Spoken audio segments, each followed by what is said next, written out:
అది international standard. అట్లాంటి మార్పులు భారీగా చేయడంతో పాటు ఇండస్ట్రీ అంటే ఇదివరకు ఎంత లంచం ఇస్తావు, వాడొచ్చి పెట్టుబడి పెట్టినా నాకెంత ఇస్తావు అనే స్టేజ్ నుంచి కూల్గా కామ్గా ఇన్ని కోట్ల రూపాయల పెట్టుబడులు ఇండియాలోకి వస్తున్నాయి. అలాగే ఏ సెక్టార్లు అయితే పక్క దేశాలు వెల్ సెటిల్డో అవి ఇతను చేస్తున్నాడు కదా, అవి సక్సెస్ఫుల్గా చేస్తున్నాడు కదా. అది తేడా ఇతనికి అతనికి.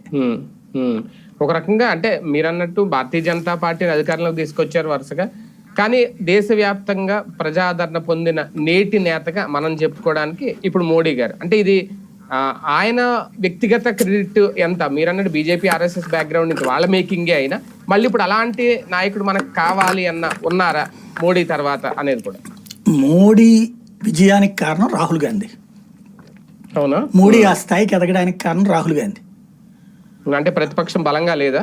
అటల్ బిహారీ వాజ్పేయి, ఇందిరాగాంధీ, అటల్ బిహారీ వాజ్పేయి జవహర్లాల్ నెహ్రూ, అటల్ బిహారీ వాజ్పేయి విపి సింగ్, అటల్ బిహారీ వాజ్పేయి చంద్రశేఖర్, అటల్ బిహారీ వాజ్పేయి దేవగౌడ, అటల్ బిహారీ వాజ్పేయి గుజరాత్.